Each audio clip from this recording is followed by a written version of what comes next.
welcome everybody to our talk. This talk is about when in depth go live, techniques for decision making based on real user behavior. So let me ask you some questions. So you follow agile practices and deploy frequently, but face uncertainty and doubt when it's time to release.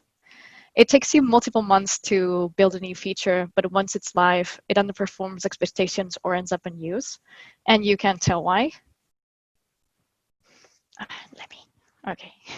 So in this talk, we will show you the technical foundations, the research techniques, and organizational setup to experiment and learn from your users. These will save you development time, enable you to go live with confidence, make decisions based on real user instead of best guesses, and solve the actual problems your users are facing.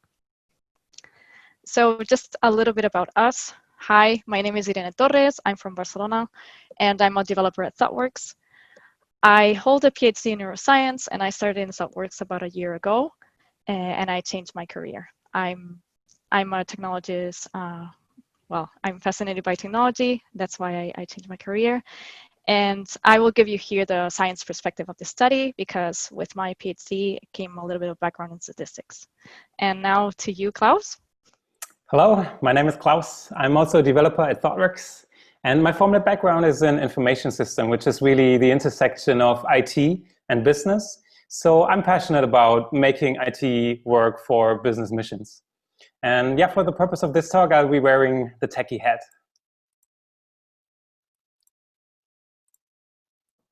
So just quickly, what is this talk about and what not?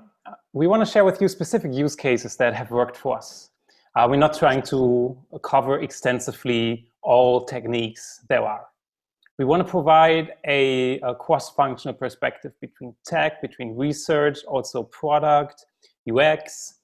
And there's a somewhat related and overlapping field that is software testing or testing in production. Just keep in mind that our perspective today will be learning from users and making better decisions. Along the talk, we'll be sharing some examples from a platform that both Irene and I have worked on, which is Otto.de. Otto is one of Germany's largest online retailers. They're across the 5 highest trafficked sites in Germany. And we reference back to their examples.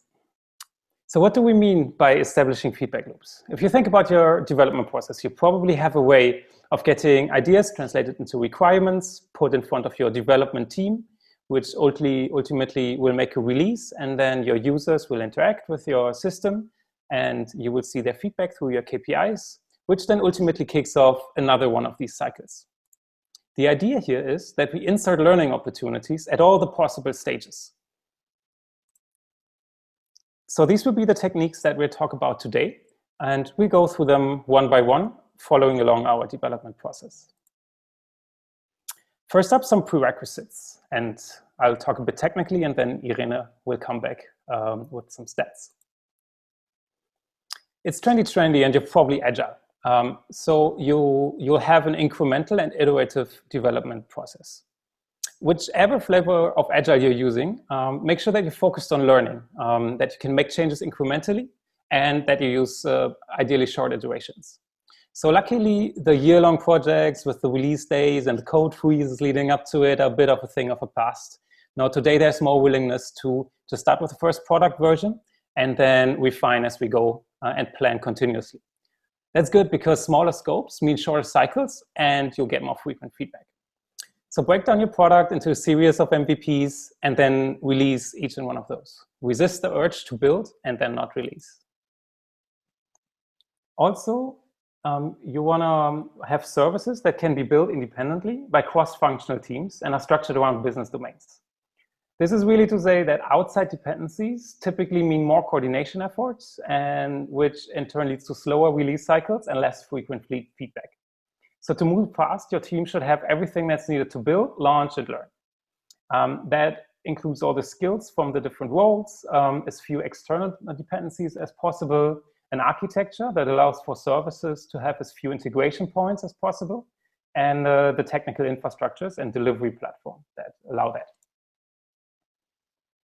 Now, let's go to the delivery pipeline, our foundational feedback loop. The delivery pipeline is the core pattern of continuous delivery, or the ability to get changes into the hand of users safely and quickly and in a sustainable way. We mean by this the process of building, testing, and deploying your software. With a delivery pipeline, each commit triggers a build that gets checked through automated tests and then released first to pre-live and eventually to live environments. We call this the foundation feedback loop because it gives feedback to your team. Each build advances through the pipeline and gets more fit to go live as it advances. And if there's any problem, your team will see it on their monitors. A good continuous integration practice here is crucial for getting fast feedback. So ideally, each pair of developers commits to the main line of work at least once a day. So teams play this in different ways, but what's important here is just that you keep your software in an always releasable state. So even if there are some features that are yet in progress or not completed yet or not ready to go live. Then you want to have some situational awareness. Basically, that is, you know when you went live and nothing's on fire. That can be through your logs, through your dashboards, through your metrics. So Irene and I have made the experience that if you can start with a baseline, just in a generic monitoring system or a generic set of application metrics. But then as you develop, add more metrics, graph a lot, and weed out with the experience you're gaining. That will lead you to kind of converge down to a minimal set of really useful metrics that and your level of metrics will kind of rise from the very low level infrastructure oriented metrics to the more service oriented metrics, ultimately to the ones that are focused around your business KPIs and give you good feedback on that. Next, let's talk about feature toggles and going live on a case-by-case basis. Now, in the context of the delivery pipeline, we've said that you need a way to hide the in-progress feature development. So feature toggles are our preferred way to do that. Basically, it's just a fancy name for a conditional statement that allows the old and the new behavior to coexist. Why do we talk about something so trivial, really? Because they allow us to decouple the process of deploying, which is just getting the code into your production environment, from the act of releasing. With feature toggles, once you decide the feature is ready, there's no more dev work required or pipelines that need to be executed. So in contrast, if your release requires deployment, for example, because the code is on a feature branch, you can't really go live on a case-by-case basis. So this ability will become the basis for the more advanced techniques. Also, you don't need a framework or fancy software as a service to get started with feature toggles. Really, a hard-coded condition or configuration property or an environment variable will do. But it's worthwhile to think a bit about your toggling strategies. You'll be able to experiment if you can flip on and off your toggle quickly. And if you can make the decision based on a request-by-request basis, that'd be ideal. So that implies that your toggle state is not hard-coded. It should be backed by a storage that you can update during the runtime of your application. And ideally, you can override it based on the user session. So when we're talking about web application, that could be an HTTP header or cookie, for example. Now that we got the prerequisite set, let's see how we can go live while we're still in the development phase. We've used shadow traffic here as a strategy for getting early learnings without impacting the users or taking much risk at all, really. With shadow traffic, it works like this. You have both in the old and the new behavior coexisting, for example, using feature toggles. And then once the user comes along, you execute both behaviors. The user sees no difference. They see the result of the execution of the old behavior. But the results of your new behavior are visible to your team through your metrics or your logs, for example. Let's look at an example.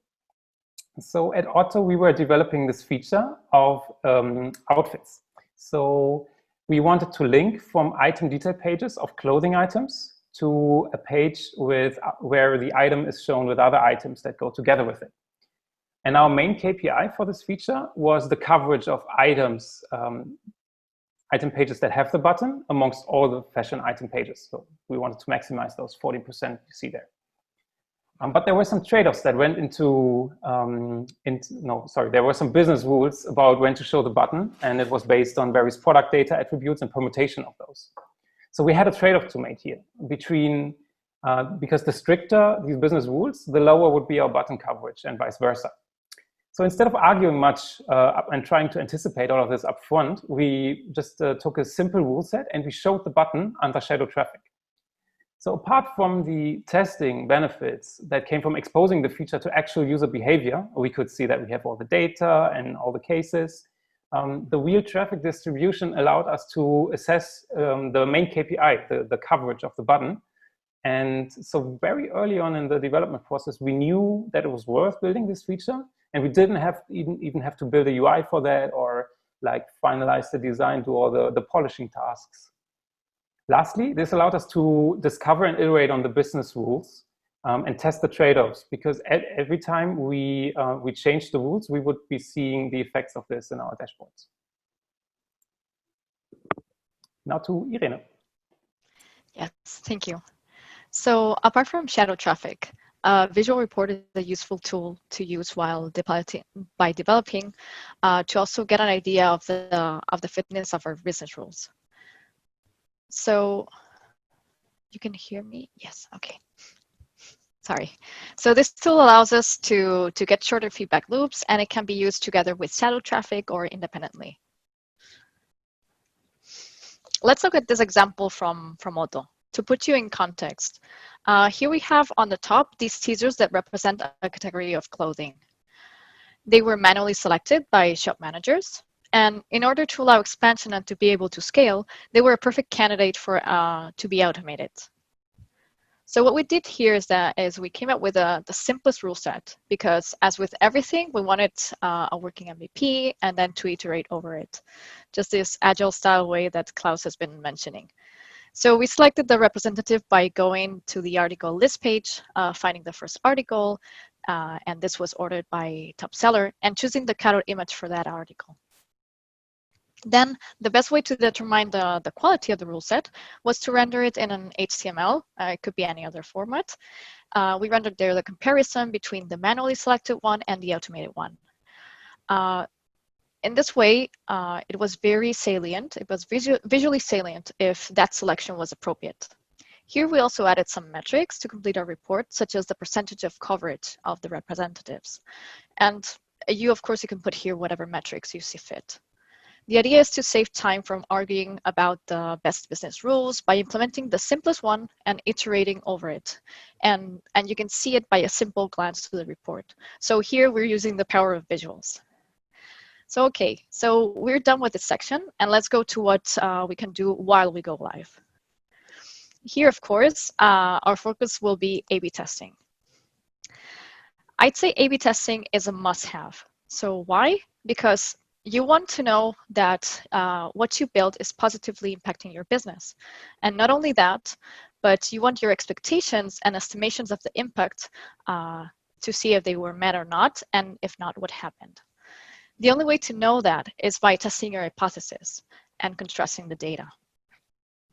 You want your data to inform, to guide, and to provide your business model to help you decide on a course of action. Just quoting the lean analytics. And not only data can help you see what is the actual state of your business, but it can help you make better decisions to improve it in the future. I'm going to put my stats hat here, and I will try to make clear how all the different parameters that you need to calculate a sample size influence in this calculation. So there are many software tools that you can use for A/B testing, Optimizely, Adobe Analytics, etc. And some offer calculators to estimate the sample size that you will need to run an experiment.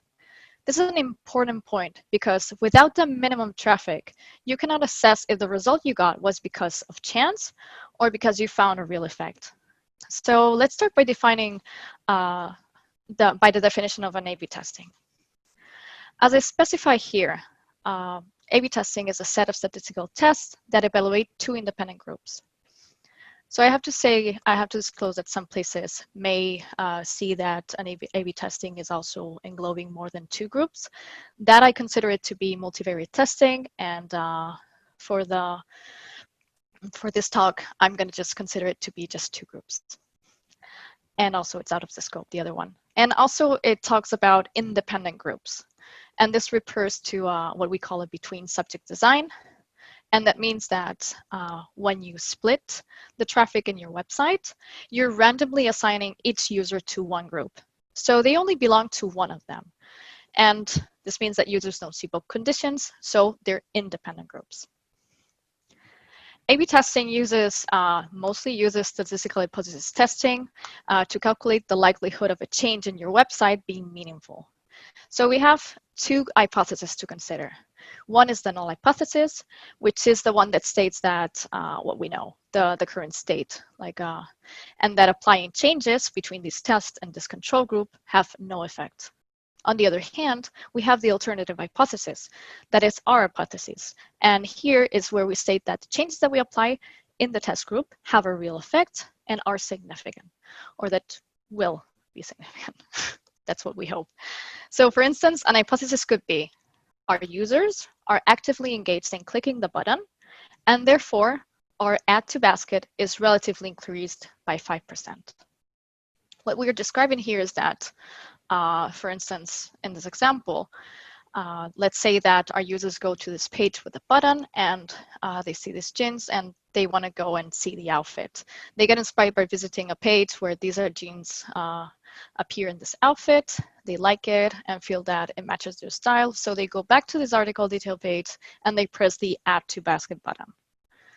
So, okay, now let's try one of the available calculators online to break it down and understand each part what it means. So this is how it looks like. Here, you will put the metrics from your business. So what you know. The first row being your control, known conversion rate. Underneath is the amount of visitors per week you have and approximate the amount of weeks you would like to run the test. And this can be played with.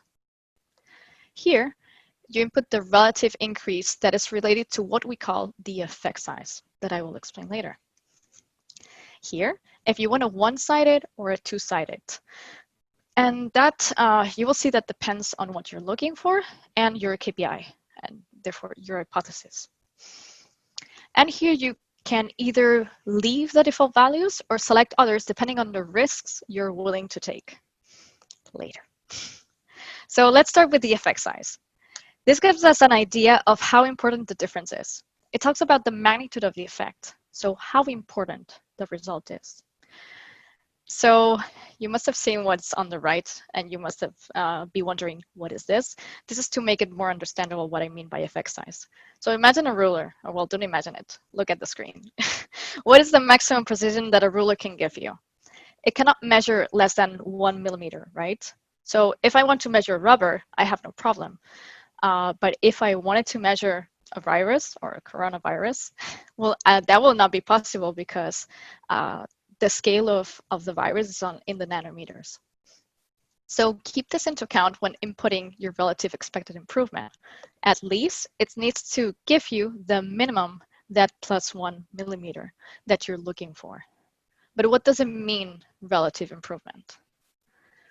Relative improvement is the relative increase based on your control conversion rate. That is, in this example, this 15% increase actually means that you expect your test conversion rate to be at least 2.3%. Giving you a precision, your plus minus 1 millimeter being 0.3%. Remember here, it doesn't matter how big or small this is. It matters that it's meaningful to your business. But also think that the more precision you need, the bigger the sample size. And now going to the one-sided, two-sided part.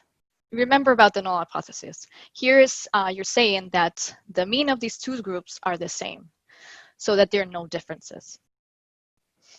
If the alternative hypothesis that you gave would be one-sided, the one on the left, what we are saying here is that we only want to detect changes in the groups that are directional. Could be either bigger, here, like what you say, we say it's bigger, or it's smaller. So for instance, that our conversion rate in the test group can only increase. If it decreases, we wouldn't be able to say or to detect it because we're not setting that in our processes. Therefore, if we select the two-sided, we're considering to detect whether our conversion rate increases or decreases. And two-sided tends to be the best option unless we have a KPI that can only increase or only decrease. So now the part about power analysis, significance and confidence level, sorry. So what is the power? It's the probability of finding an effect when it is really there. And the more power you have, the less chance you got to miss a true effect. This letter has to do with what we call the type 2 error. And there are two types of errors when performing this test that you need to know about.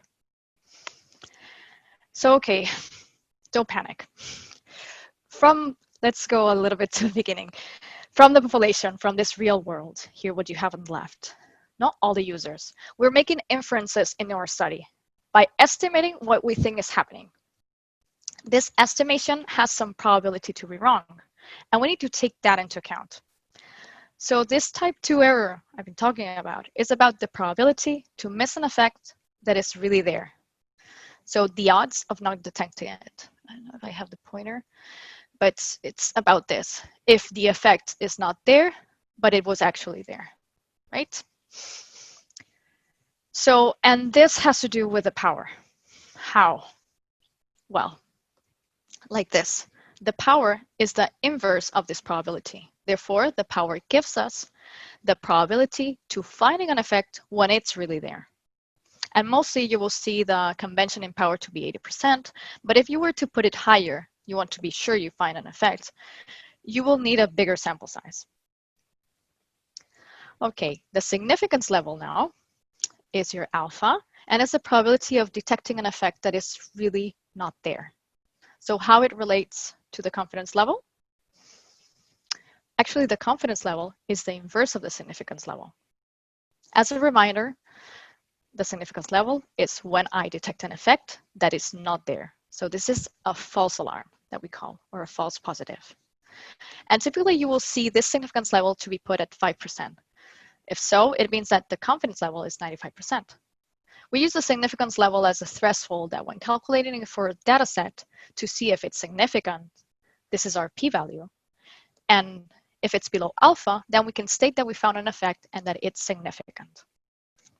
So here, take into account that when the lower your significant level, the lower the probability that the effect you found was by chance, and the bigger the sample size you will need.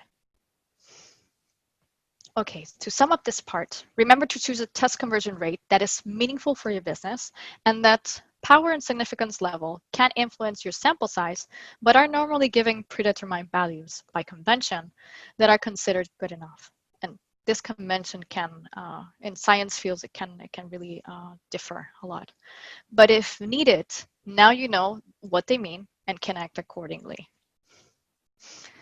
Lastly, some important points. The amount of traffic in your website can determine your priorities. So for both types of sites, it is important to choose your KPIs wisely. But in a high traffic site, you can have a more sensitive test and look into small effect sizes because you have the sample size, you have the power.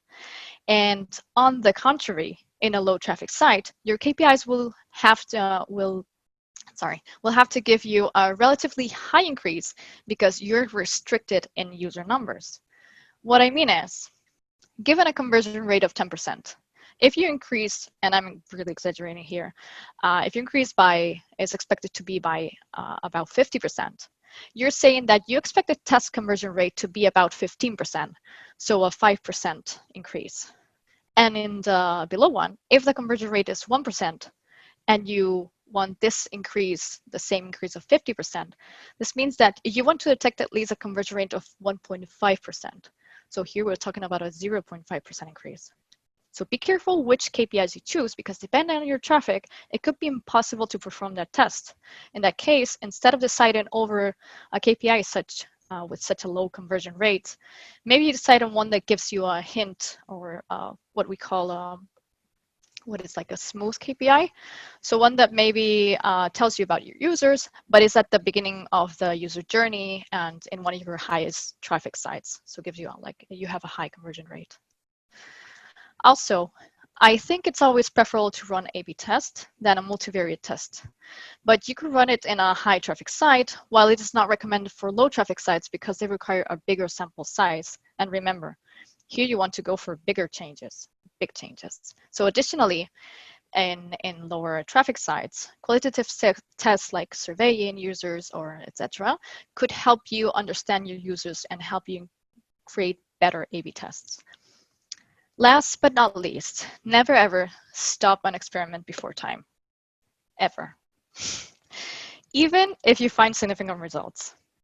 Because when you set the significance level before the test, that 5% probability of finding an effect, that is not really there, you are setting it over a predefined sample size.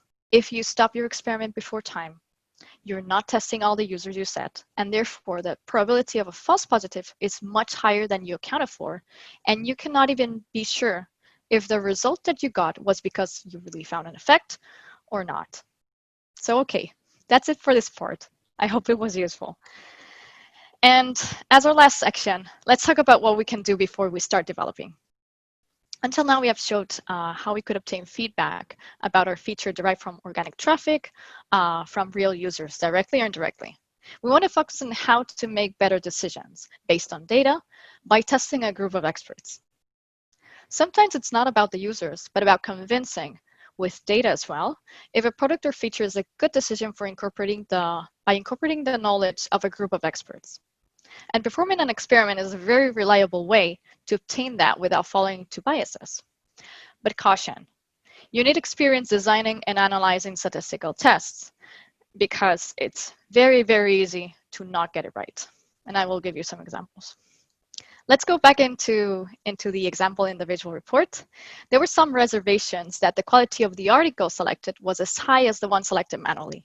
So what better to test this than the experts in these fields, the shop managers. This manual selection was a bottleneck for the company's ability to scale.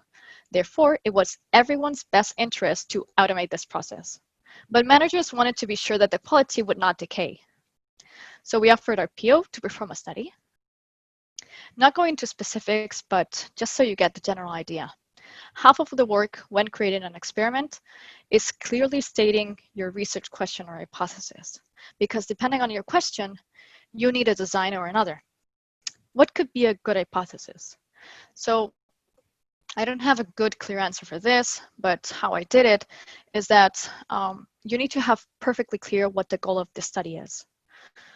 So what is that you're looking for? So what you're looking for in the answer?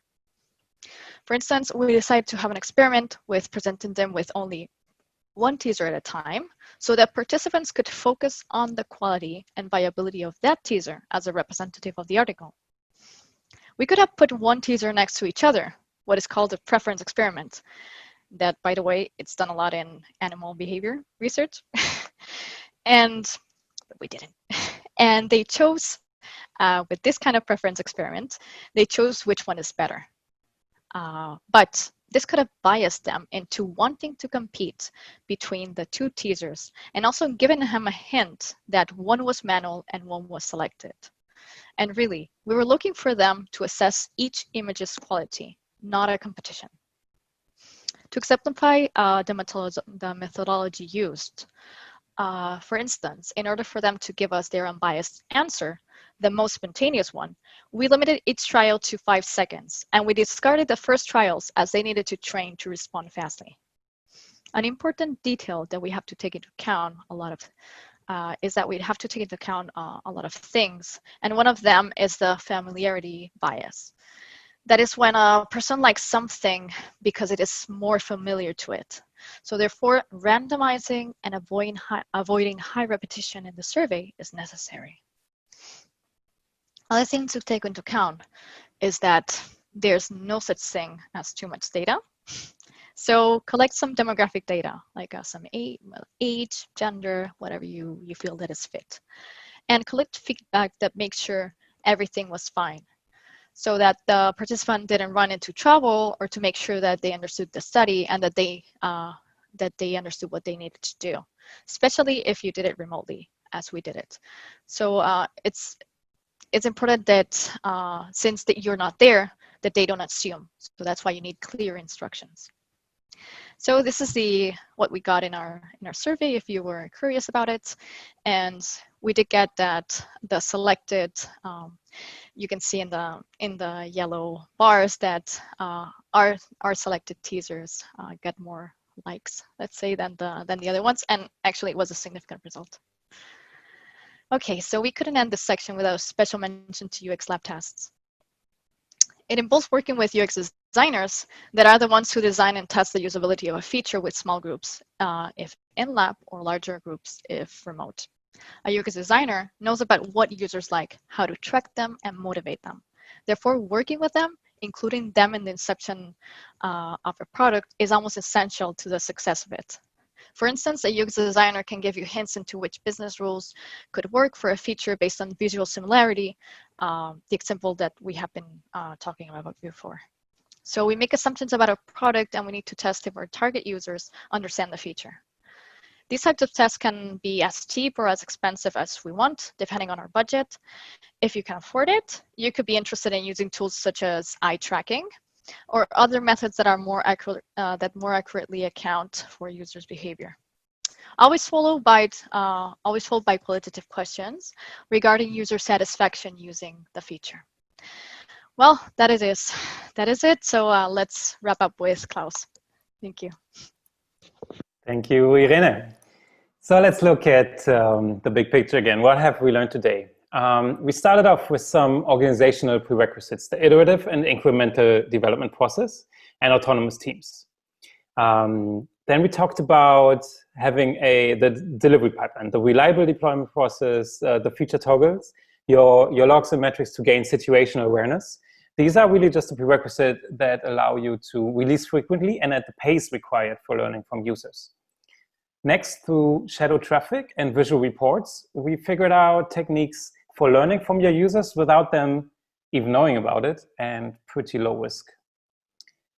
Then we dialed up the stats content on how to go live in controlled experiments. So how can you validate your hypothesis, gain scientifically sound knowledge, and just not leave it to chance.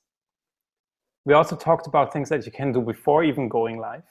Through focus group surveys, we are able to gain, again, scientifically sound knowledge from our stakeholders, from our colleagues, instead of just asking them. And also through UX lab tests, we can augment the quantitative insights that we had with some qualitative ones as well. So we think that in summary, all these techniques will save you time. They allow you to go live with confidence, to make better decisions, decisions that are based on the actual behavior of your users, and don't leave things to just your best guesses. Ultimately solving the actual problems that your users are facing. Also, we hope that we could demonstrate a bit how to make science part of your software development and how to have more scientific rigor on getting those benefits that we're promising you. To make this a bit more actionable, we want to leave you with a couple of questions to ponder about and to take into considering before you go back to work on Monday. So when's your next release? Could it be earlier? Do you have a solid hypothesis and measurable KPIs for it? Which measurements could you be using instead of just assuming your user's preference? And lastly, look at your calendar. Which of your meetings in the next 2 weeks can be skipped and replaced by a lean experiment? Well, that being said, thank you very much, and we'll be around for questions. All right, thank you both very much. A very interesting talk, and there's a bunch of stuff in there that I know I need to look up and try to learn more about. As you might expect, the audience have supplied us with a few questions, so you should have about 12 minutes to answer some of them. So the first one was that Ned asked or said, "This is an excellent checklist for value-driven data product delivery. Do you have any advice for prioritization of these for small teams with lower levels of capacity, and in particular when it might be the first time in the organization they're trying out some of these techniques?" Sure, that's a very good question. Irene, maybe I start with this and you add. Awesome. Yeah.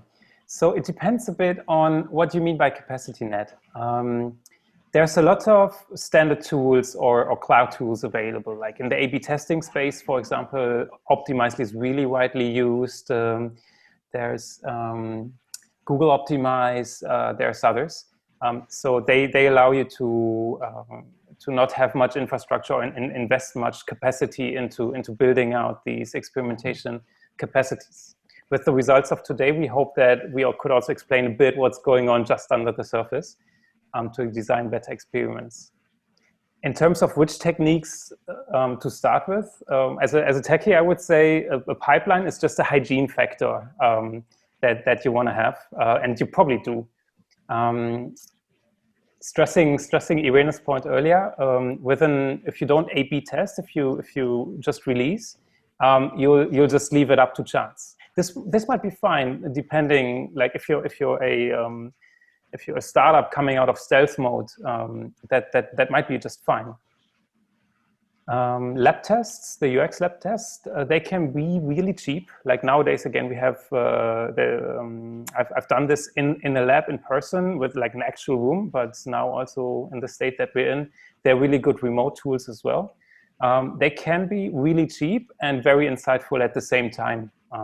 So if you pressed for time, for example, or you don't have the traffic required, then you can. I would probably look into lab tests. But again, this depends a lot on your product, the life cycle that your product is in, and the traffic that you have available, really. Cool. Irene, did you want to add? Thanks very much. Oh, go. Fine. Cool. All right. I might move on to the next question then. So someone anonymous said, you're advocating to go live as much and as early as possible to learn from users. But when I did A/B experiments, they slowed down our process due to the time it took to get statistical significance. How do you resolve that conflict?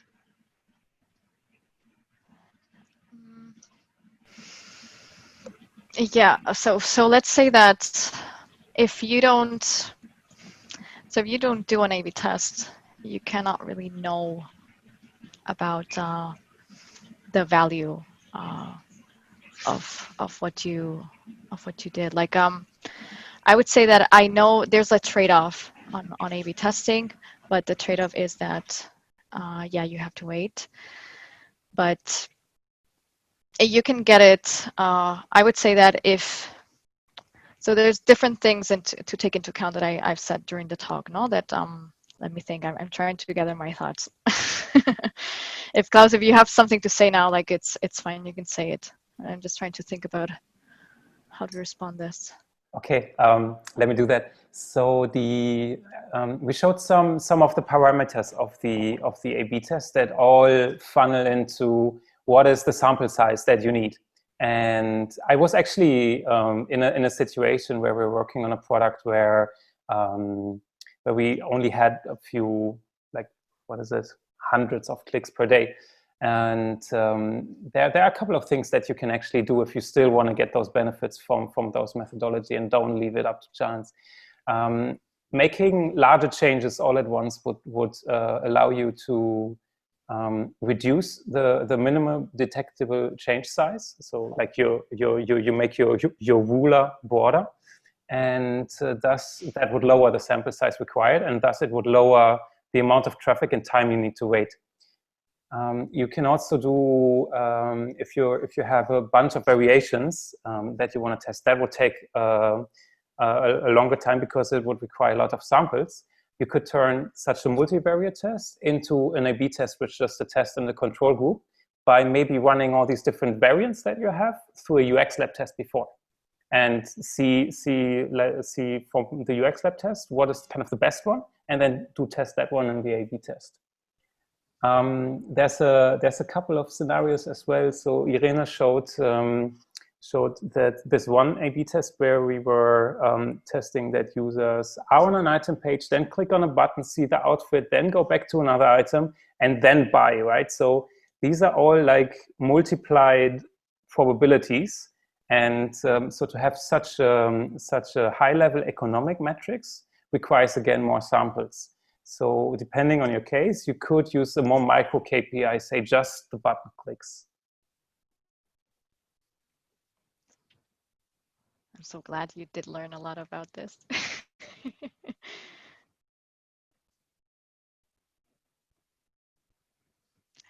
Chris, you're muted. I saw an early version of that talk, and I'm sure Klaus wouldn't have been able to give that answer before Irene helped him with it. So that's a good success. That's definitely. Cool. Thanks very much. So someone, Camilla asks, could you suggest some bibliography, please? So I guess, people have seen this talk and they're really curious about learning more about it. Where should they go? Yeah. I think I did put some sources in the slides, but I can post them in Slack. Yeah, and by all means, if you have other interesting resources, let's meet in Slack and share. Cool. Do you got time for one or two more questions? Do you have any recommendations about what types of changes should be tested in an A/B manner and which are safe to deploy without A/B testing? So I'm going to be quite honest here. I understand the underlying statistics and I can read it, but I'm not really a web analyst. So to answer this question, I would need to have much more experience than what I have right now. I'm sorry if I cannot answer, but I can look around. I can tell you that it has to make sense for you. Like what I said, it has to make sense for your business, but also, I don't know. I know that, for instance, how we do it is that we don't just deploy something without running an A/B test on it. Mostly some features tend to be quite meaningful. So I think we've done this, for example, once it was just a new feature and we did our homework, we did our market research, we did talk to our stakeholders, we did an early prototype, tested it in the lab. And then if it's, I could imagine that if it's completely new, it might make sense. Just maybe approach it from this angle. Many people, they use, for example, Optimizely, and then they see after a couple of days, they see the results, right? And they say, great, look, it's good. But I think the point we were trying to make is that could really just be chance, right? So again, but depending on your product, that could mean more or less risk, right? If in e-commerce, typically this is really sensitive. For you might be different. I think approach it maybe more from the perspective of, can you afford that that this experiment, what you did, right? No, the testing, the testing when you go live is really you're trying to predict with stats what the general population ever after will do with your feature. Can you afford that, the learnings that you get from that go live are just random or not? Cool. It's a good way of summing it up. I've got a question here asking about, I guess, the opposite direction. So you talked a lot about applying rigorous stats that you get from science to software development. The person's asking, what, if anything, do you think science needs to learn from software development? So knowledge going back the other direction. Oh yeah, a lot. I say when I was in science, like there's one thing in science that I really don't like, and it's this hierarchical structure that we have. It's very, very waterfall, and it would be great if science, like at least I know from my experience, for sure there's some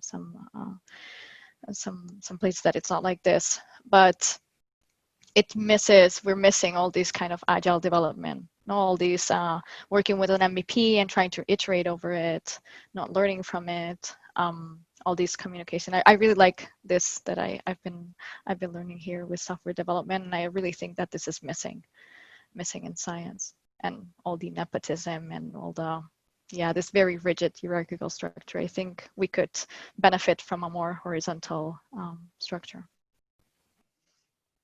Cool. Maybe that's a good point to end the Q&A, celebrating the things that we do get right already in software development.